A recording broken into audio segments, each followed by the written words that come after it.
Nessa manhã, meus irmãos, nós vamos encerrar o nosso estudo nesse maravilhoso livro de Jonas, o qual eu peço para você abrir agora. O livro de Jonas, na Palavra de Deus, capítulo 4. Leremos todo o capítulo deste livro que tem nos fascinado pela riqueza da sua teologia e da sua validade prática para as nossas vidas, da sua aplicação do Evangelho a nós. Jonas, capítulo 4, versículos 1 a 11.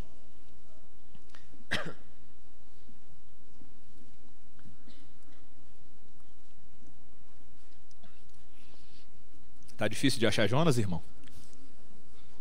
Lembra, depois de Obadias, antes de Miqueias. Facilitou? Se tiver muito difícil, olha no índice da sua Bíblia, ou vai até Mateus e vai voltando. Jonas capítulo 4, assim diz a palavra do nosso santo Deus. E à medida que nós formos lendo, eu peço a você que preste toda a sua atenção agora nesse texto bíblico, que você dedique a sua atenção e o seu foco à palavra de Deus. Veja o que o nosso Deus diz nesse capítulo 4, versículo 1. Com isso, desgostou-se Jonas extremamente e ficou irado. E orou ao Senhor e disse: Ah, Senhor, não foi isso o que eu disse, estando ainda na minha terra? Por isso me adiantei fugindo para Tarsis, pois sabia que és Deus clemente e misericordioso, e tardio em irar-se, e grande em benignidade, e que te arrependes do mal. Peço-te, pois, ó Senhor, tira a minha vida, porque melhor me é morrer do que viver. E disse o Senhor: É razoável essa sua ira? Então Jonas saiu da cidade e assentou-se ao oriente da mesma, e ali fez uma enramada e repousou debaixo dela à sombra, até ver o que aconteceria à cidade. Então fez o Senhor Deus nascer uma planta, que subiu por cima de Jonas, para que fizesse sombra sobre a sua cabeça, a fim de o livrar do seu desconforto.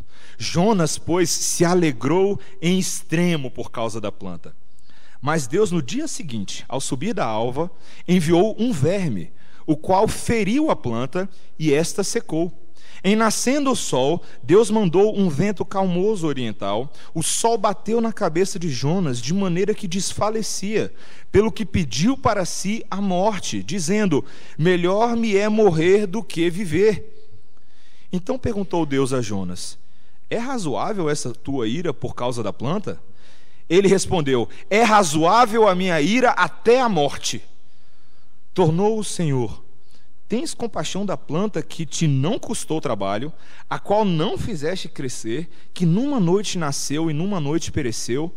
E não hei de eu ter compaixão da grande cidade de Nínive, em que há mais de 120 mil pessoas, que não sabem discernir entre a mão direita e a mão esquerda, e também muitos animais?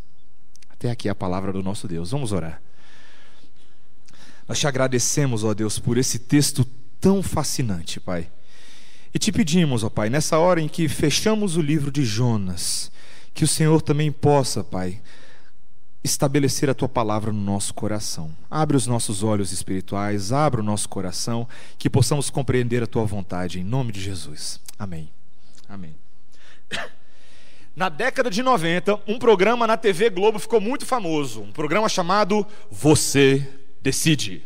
Você já assistiu Você Decide antes? Talvez algumas crianças aqui eram muito novinhas naquela época, alguns de vocês nem eram nascidos quando passou o Você Decide. E o Você Decide era um programa em que cada episódio passava alguns casos especiais. E no final do programa, o telespectador era convidado a ligar para um número, um telefone 0800, e decidir entre dois finais alternativos. E você ligava, você avaliava a história e você dizia o que você acha que deveria acontecer. E alguns casos eram bem típicos, né? Por exemplo, teve um caso de um delegado, por exemplo, né? Eram baseados em casos reais, alguns, de um delegado que vê a gravação de um assalto e reconhece o filho dele como assaltante. E a pergunta que o programa faz é: será que o delegado deveria prender o filho dele? Você decide. Aí você tinha que ligar, pegar o seu telefone e ligar ao 0800 e dizer se ele deveria fazer isso ou não. Um dos episódios mais famosos do Você Decide foi um que um pai de família desempregado, ele vai até São Paulo tentar um emprego, e quando ele está na viagem de avião, dentro do avião, um passageiro senta ao lado dele e pede para que ele segure uma maleta, porque o passageiro estava passando mal, esse passageiro ao lado. E aí, de repente, o passageiro morre. E ele fica com a maleta na mão. E ele não sabe se ele deveria devolver ou não aquela quantia de dinheiro. E a pergunta do programa é: será que ele deveria devolver a maleta? E foi muito famoso esse episódio porque o público decidiu que ele deveria ficar com a maleta. Interessante, né? Foi um dos mais fascinantes pontos de virada na história. Meus queridos, mas e se Deus convidasse você hoje, aqui e agora, para um Você Decide da vida real? Para valer. Se Deus, em vez de te oferecer um programa de televisão, colocasse nas suas mãos o poder sobre a vida e a morte, e coubesse a você decidir, por exemplo, os rumos da nossa nação, dos nossos políticos, dos homens que têm perpetrado o mal na nossa sociedade, têm feito iniquidade. Se você tivesse o poder nas suas mãos para decidir o destino das pessoas, o que você faria? Qual que seria o seu padrão ético? Qual que seria a sua motivação? Vou perguntar ainda mais. Se você fosse Deus por um dia e tivesse nas suas mãos o poder para decidir o que fazer com a sua própria vida, com base nos seus atos, com base na sua história, como um juiz justo e imparcial, o que você decidiria? Queridos, nesse texto de hoje, Deus convida Jonas a considerar essas coisas. E por meio de Jonas, por meio dessa história, Deus nos convida a considerar o peso de decidir o que fazer com a vida dos homens, os quais nem sempre estão alinhados com a vontade de Deus. Meus irmãos, nesse texto de hoje nós veremos de uma maneira muito simples que o grande amor de Deus nos constrange a considerar a sua misericórdia, a sua graça e a sua justiça, para a glória de Deus e para a salvação de muitos homens. O grande amor de Deus que Ele manifesta pela sua criação nos convida a considerar a misericórdia, a graça e a justiça dEle. Esses são os 3 pontos que nós vamos ver hoje, para ficar fácil o esboço para você. Primeira coisa que nós veremos nesse texto, queridos, é que nós somos constrangidos a considerar a misericórdia de Deus. O que está acontecendo na história de Jonas até agora? Como nós temos visto domingo após domingo, queridos, essa é uma história fascinante. Jonas é o profeta convocado por Deus para levar uma mensagem contra Nínive. Nínive, a capital do Império Assírio, conhecida pela sua violência e pela sua brutalidade, e Deus levanta o profeta Jonas e fala: vai até Nínive e proclama a mensagem de destruição e de julgamento que eu colocarei sobre eles. E Jonas se levanta, mas para fugir da presença de Deus. Ele corre para Tarsis, ele entra num navio e vai embora, fingindo ou achando que ele pode fugir da presença de Deus. E nessa viagem tantas coisas acontecem. Ele interage com marinheiros que não eram marinheiros hebreus, eram marinheiros pagãos, que reconhecem o Deus de Jonas. Por causa de Jonas, aquele navio é atormentado por uma grande tempestade, e os marinheiros decidem então jogar Jonas no mar. E Deus providencia uma salvação, um grande peixe. Jonas fica ali 3 noites na barriga daquele grande peixe, de onde ele clama a Deus e ora pela sua própria vida e reconhece de que a sua vida estava nas mãos de Deus. E ele diz no versículo 9 do capítulo 2, a salvação pertence ao Senhor. Ele pede ao Senhor que o livre da sua tribulação. E é isso exatamente que Deus faz. Ele manda o peixe vomitar Jonas. E uma vez que ele é vomitado na praia, Jonas tem uma segunda chance. A segunda chance de ir até Nínive. Ele vai até Nínive dessa vez, em obediência à vontade de Deus. Chegando a Nínive, ele proclama a mensagem de arrependimento. E o que acontece? Os ninivitas se arrependem do mal. O rei emite um decreto para que todos reconheçam o seu pecado, a violência que estava nas suas mãos, que eles jejuem e se convertam dos seus maus caminhos. E uma vez feito isso, Deus suspende o seu julgamento. É aí que chegamos. Quando chegamos no capítulo 4, Deus livra os ninivitas dessa condenação. E quando chegamos no versículo 1, veja na sua Bíblia, lemos esse versículo maravilhoso: com isso Jonas ficou plenamente satisfeito e exaltou a Deus com júbilo e louvor. É isso que está escrito aí na sua Bíblia? Era isso que a gente esperaria ler. Eu e você achamos que uma vez que Deus fez o seu grande propósito, Jonas agora vai ficar satisfeito. A mensagem do Senhor surtiu efeito. Mas não é isso que a palavra de Deus fala. Você viu aí? É o oposto, queridos. O texto nos diz que uma vez que essas coisas aconteceram, desgostou-se Jonas extremamente e ficou irado. Queridos, a linguagem aqui desse texto é forte, particularmente vívida. Literalmente, se a gente pegasse aqui o hebraico bem literalmente, o que o texto está falando é que era mal a Jonas como um grande erro o que Deus havia feito. Jonas achava que Deus estava errado, de que Deus não estava tomando a ação correta, de que ele estava sendo injusto, pois ele estava concedendo perdão ao inimigo mais odiado de Israel, de que os assírios, os ninivitas, não deveriam se livrar de maneira tão simples. E aí agora Jonas faz uma segunda oração que é diferente daquela oração que ele fez no ventre do grande peixe. Agora ele faz uma oração indignada, uma oração em que ele levanta a sua angústia contra Deus diante dessa decisão divina de poupar os ninivitas. Veja o que ele diz no texto, veja o versículo 2: e orou ao Senhor e disse: ah, Senhor, não foi isso que eu disse estando ainda na minha terra? Por isso me adiantei fugindo para Tarsis, pois sabia que és Deus clemente e misericordioso, e tardio em irar-se, e grande em benignidade, que te arrependes do mal. Você consegue perceber o que está acontecendo aqui, queridos? Talvez eu e você, quando a gente faça uma leitura rápida desse texto, a sensação que a gente tem é que Jonas está indignado meramente pela decisão que Deus tomou, porque ele livrou os ninivitas, ele concedeu o perdão real que só Deus poderia conceder e não julgou aquele povo. Mas tem algo a mais aqui. Jonas não está indignado apenas pelo perdão de Deus, mas Jonas está chateado com quem Deus é. Olha o que o versículo 2 diz, veja aí: és Deus clemente. A raiz da angústia de Jonas não está somente nas ações de Deus, mas no fato de que Deus é assim, de que Deus é diferente de Jonas, de que Jonas não é como Deus, um Deus que é clemente, misericordioso, que é tardio em irar-se e que se suspende o seu julgamento, que se arrepende do mal.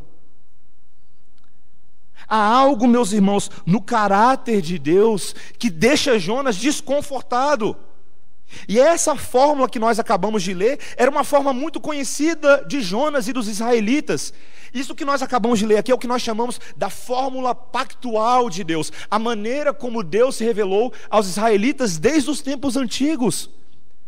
Depois, se você ler lá na sua Bíblia, em Êxodo 34, versículo 6, você vai ver que essa é a maneira que Moisés reconhece a identidade de Deus, o amor de Deus, o Deus do pacto que faz uma aliança com o seu povo e preserva o seu povo por causa do seu caráter, por causa da sua misericórdia, por causa da sua benignidade. Jonas, como um representante de Israel, pensa e age de uma maneira diferente da forma como o seu Deus pensa e age. Jonas pensava exatamente como os israelitas. É tão incrível isso aqui, queridos, que Jonas no versículo 3 diz para Deus que é melhor morrer do que viver. Só tem um detalhe, se você lembra a história, Jonas tinha acabado de pedir para viver alguns capítulos atrás. Ele tinha pedido para que Deus preservasse a sua vida, mas agora essa situação o leva a tal angústia que ele quer morrer. Lá no versículo 6 do capítulo 2, ele se agrada e e eleva a voz de gratidão a Deus pelo fato de que Ele fez subir da sepultura a sua vida. Mas agora Jonas quer voltar à sepultura, meus irmãos. Jonas não pode aceitar. E se nós conseguimos ler aqui nas entrelinhas, o que Jonas está falando exatamente é: Deus, eu não posso aguentar que o Senhor alivie a barra desses assassinos, desses impuros, desses idólatras, desses rebeldes que vivem na perdição, que têm ameaçado a vida da minha família, do meu povo. Eu não posso aceitar isso. É melhor o Senhor me matar. Duras palavras, meus irmãos. Esse contraste do caráter de Deus e do caráter de Jonas leva Deus a perguntar para Jonas: Jonas, versículo 4, é razoável essa tua ira? Será que é razoável, Jonas, pensar dessa forma?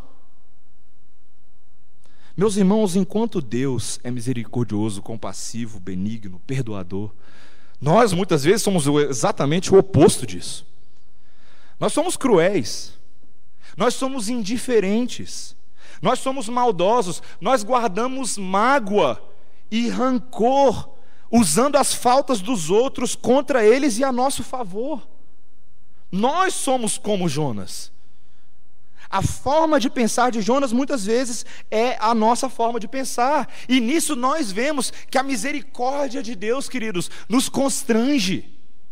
Ela nos embaraça.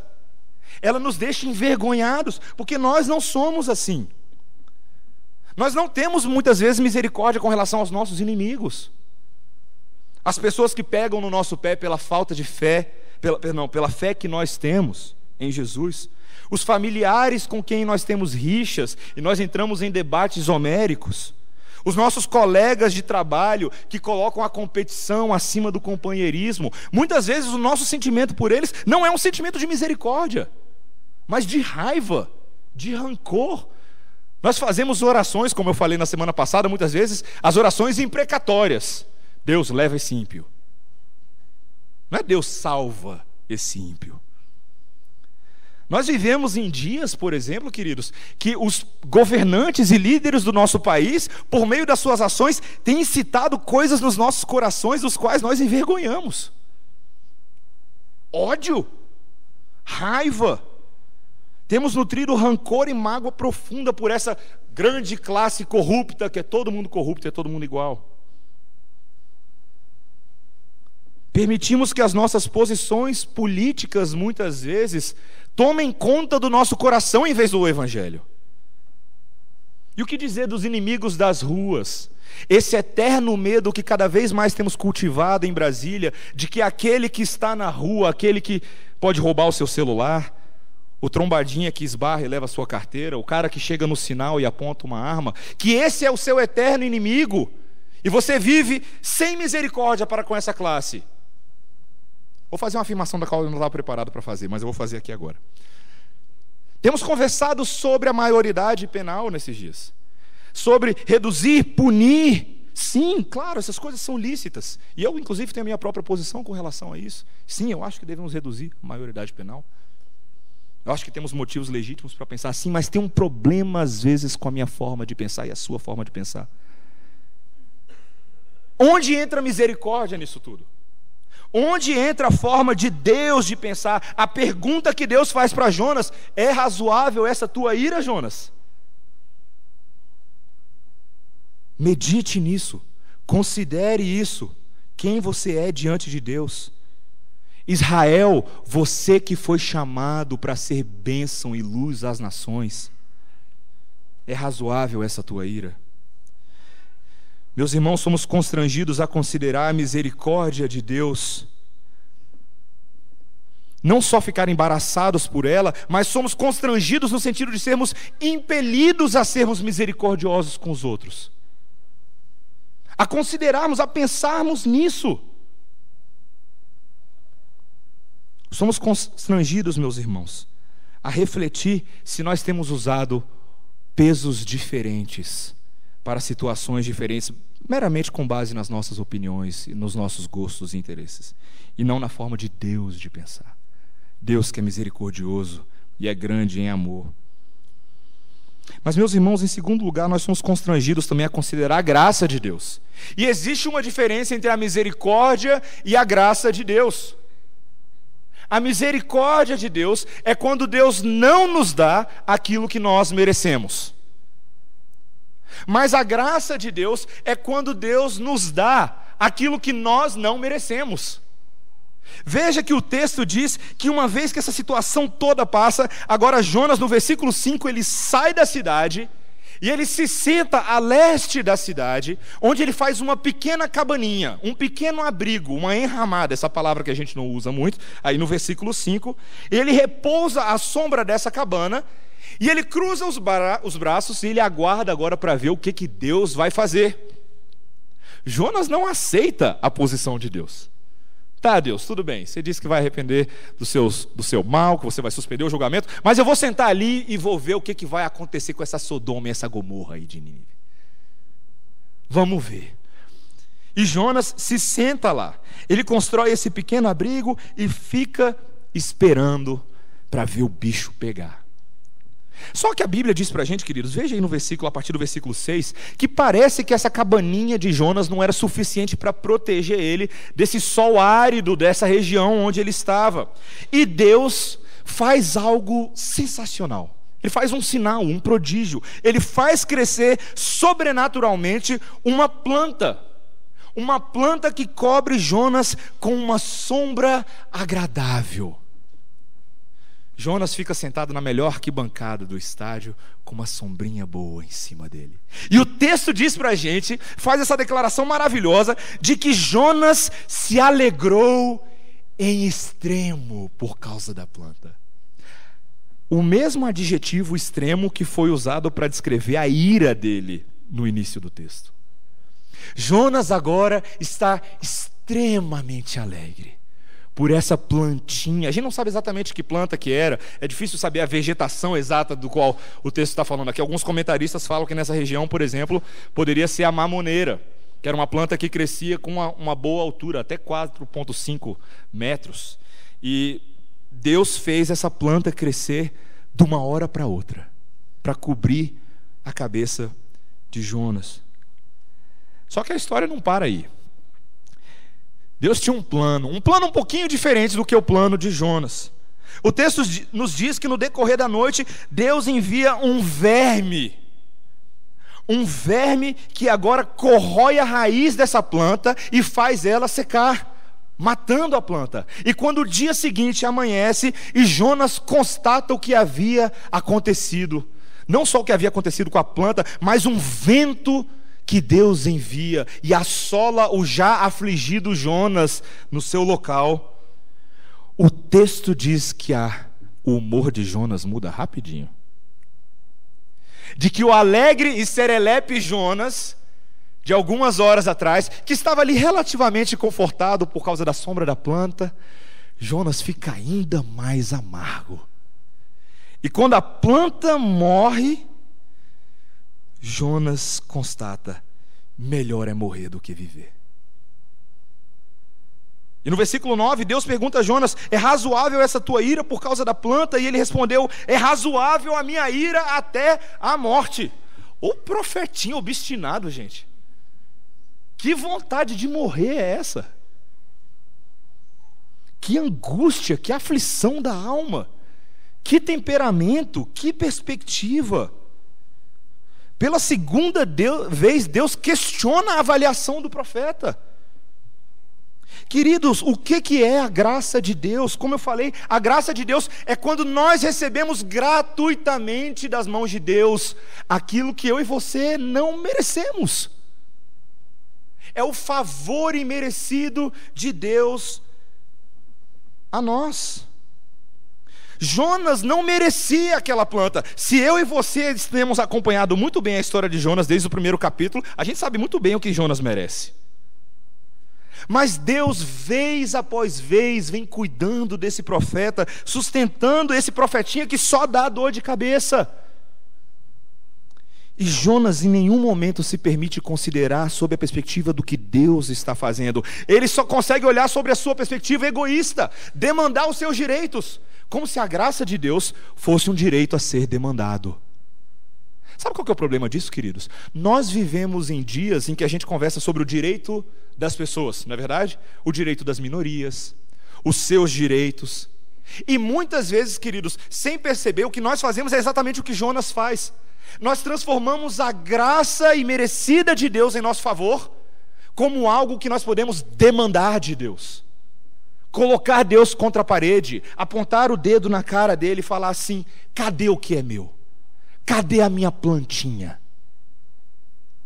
Um certo bispo de uma certa igreja grande no Brasil, há um tempo atrás, aparece num vídeo em uma de suas reuniões de igreja, que ele promove exclusivamente para falar sobre demandar a prosperidade de Deus. E ele afirma que enriquecer é um direito do cristão e apontou para a terceira carta de João como um ponto de apoio dessa doutrina que ele estava formulando. Quando João fala lá em 3 João 1:2: amado, oro para que você tenha boa saúde e tudo lhe corra bem, assim como vai bem a sua alma. Segundo esse tal bispo que começa com Edir e termina com Macedo, ele lê uma versão, a versão dele, que ele diz que essa intenção de João era uma prosperidade da qual nós devemos nos apossar e cobrar a Deus. Porque nós temos o direito de requerer de Deus a plenitude da vida. E ele usa a Bíblia como referência para falar isso. Meus irmãos, que distorção do Evangelho. Que distorção do Evangelho. Nesse vídeo ele diz que é impossível você viver sem o dinheiro, a não ser que você vá viver como um mendigo e esperar que outros te deem ajuda. E muitos no nosso país têm ouvido esse tipo de coisa. Muitos no nosso país não estão somente nessa igreja, mas em igrejas que fazem da graça de Deus algo que você pode colocar Deus contra a parede e cobrar de Deus. Deus, eu declaro, dá o que é meu, restitui o que me foi roubado pela mão do inimigo, como se você fosse alguma coisa, meu irmão. Você consegue perceber o contraste entre essa atitude de Jonas e a sabedoria de Jó, por exemplo?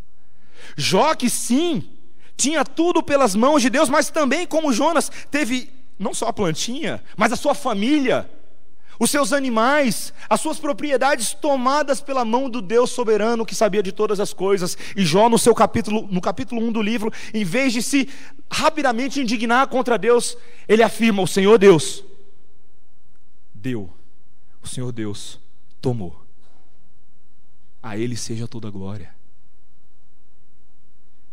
Queridos, muitas vezes nós ficamos chateados com Deus quando Ele tira de nós aquilo que aparentemente nós conquistamos com o nosso próprio suor. O emprego que você teve durante tantos anos, aquela vaga no concurso público que só tinha 2 e você estudou tudo que você podia, você passou em 4º e não te chamaram. Você achava que era sua, porque você fez por onde? Um carro que nós temos que vender para poder pagar as contas.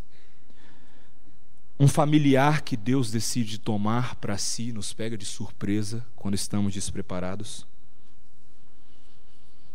Nós somos constrangidos, meus irmãos, a considerar que a graça de Deus é algo que pertence a Ele e Ele usa ela como Ele quiser. Porque Ele é Deus, não nós. Nós somos embaraçados a considerar essa graça imerecida de Deus e impulsionados a sermos como Ele em favor dos outros, graciosos. Não segurando as coisas na mão e usando contra as pessoas, mas sermos gratuitamente graciosos, como Deus é conosco.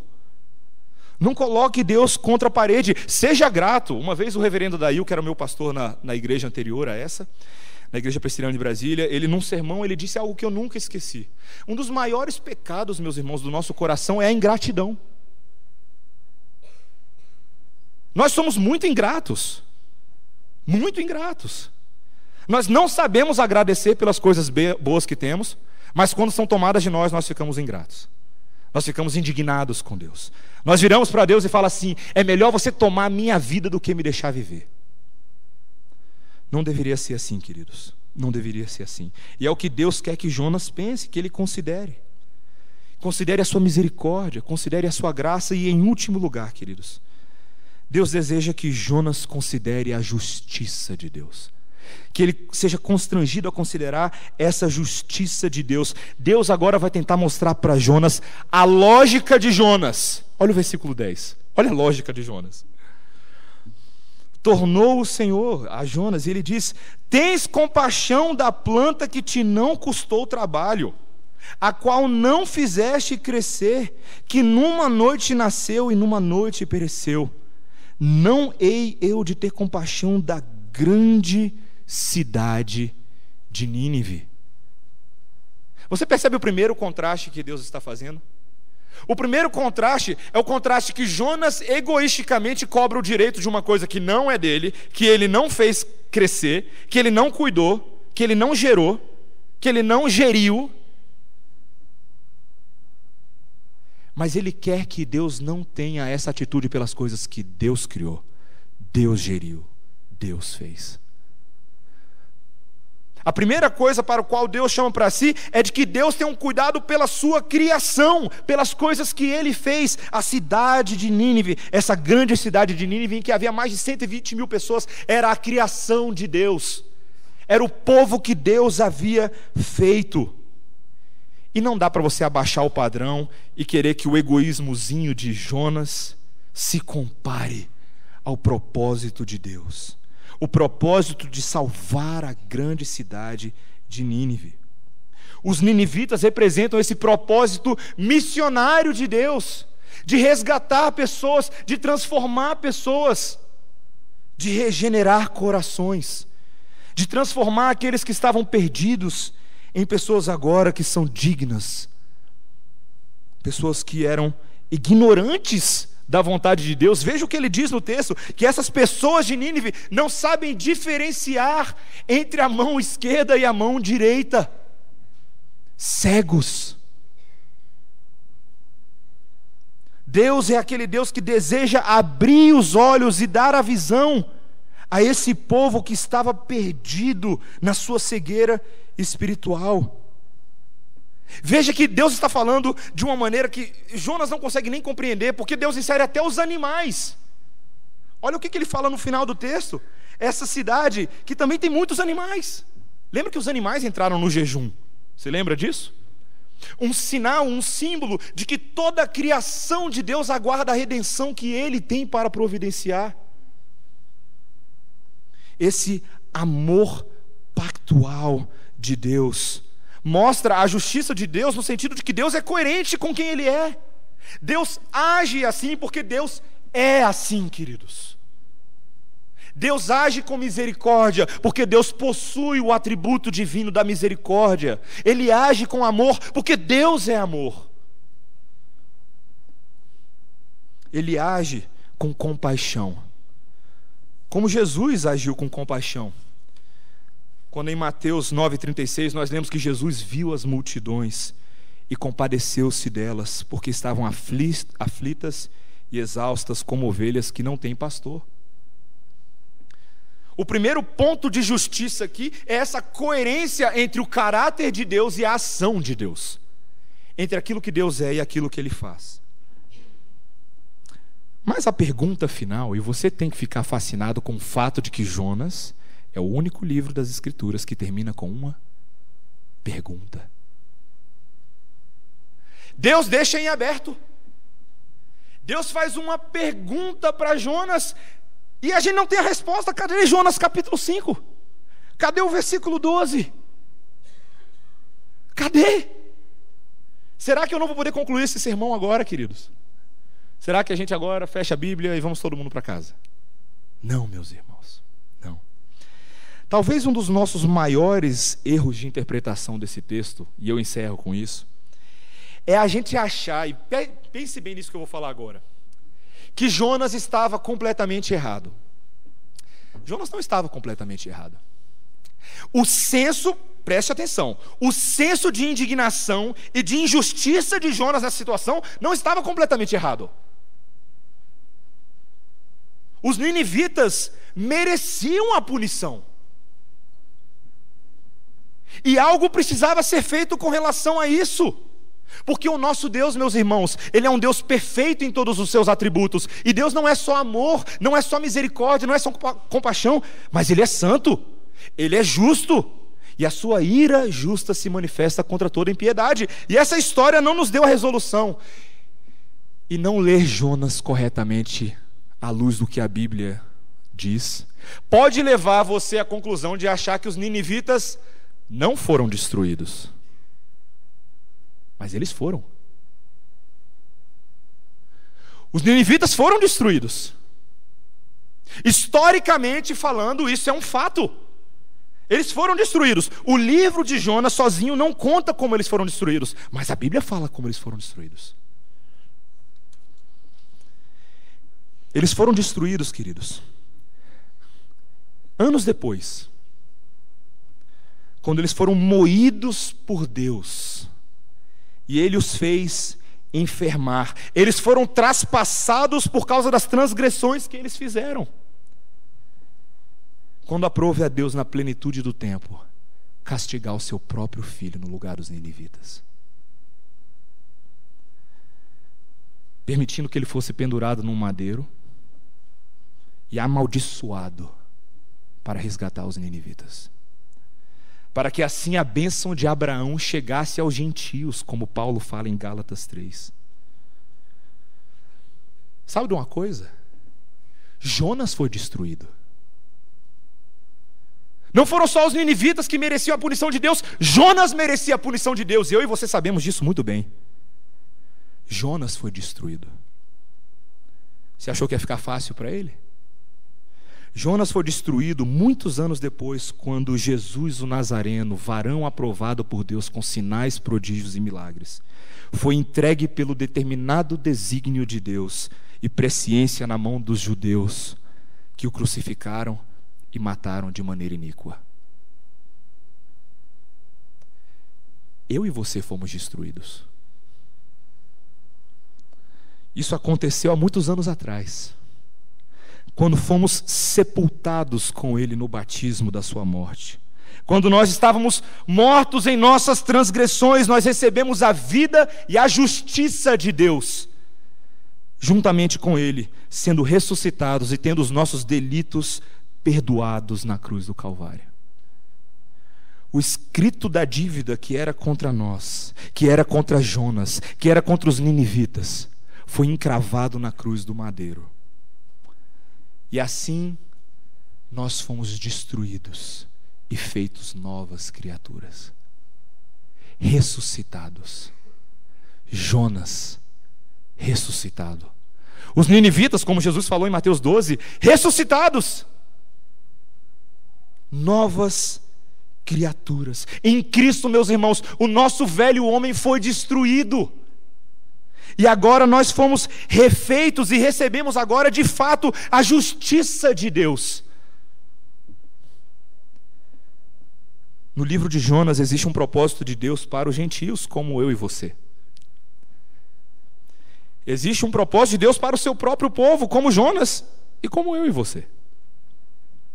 Nós somos constrangidos a considerar essa justiça de Deus, queridos,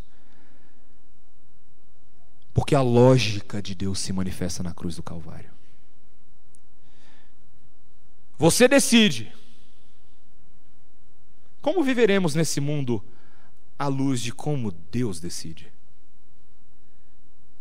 No você decide da vida real, meus irmãos, muitas vezes nós somos mais parecidos com Jonas, mas Deus quer que nós sejamos mais parecidos com Cristo. Nós somos constrangidos no livro de Jonas pela misericórdia, pela graça, pela justiça de Deus, para que sejamos constrangidos a brilhar a luz de Cristo, para a glória de Deus e para a salvação de muitos. Era isso que Deus queria que Jonas visse. Esse é o ângulo, a janela, a perspectiva de Deus. E deve ser a nossa perspectiva também, amados. Na semana passada a gente ia cantar um cântico que não deu certo cantar por alguma confusão que aconteceu, mas é um cântico que diz assim: se tu olhares, Senhor, para dentro de mim, nada encontrarás de bom, mas um desejo eu tenho de ser transformado. Preciso tanto do teu perdão, dá-me um novo coração. E o refrão da música diz: dá-me um coração igual ao teu, meu mestre. Dá-me um coração igual ao teu, coração disposto a obedecer, cumprir todo o teu querer. Dá-me um coração igual ao teu. Vamos orar, queridos. Nós te louvamos, Deus, porque o Senhor colocou dentro de nós um novo coração. E nós queremos operar nessa regeneração, Pai. Queremos viver e andar no Espírito, Pai. Queremos andar de uma forma que te agrada, que tem misericórdia, que tem graça e que considera a justiça de Deus. Ajuda-nos, ó Pai, a amarmos a grande cidade de Nínive ao nosso redor, onde existem tantas pessoas que não sabem diferenciar a mão direita da mão esquerda. Ajuda-nos, ó Pai, a perceber que nós mesmos não sabíamos fazer isso. Restaura-nos, Pai, em nome de Jesus. Amém. Amém.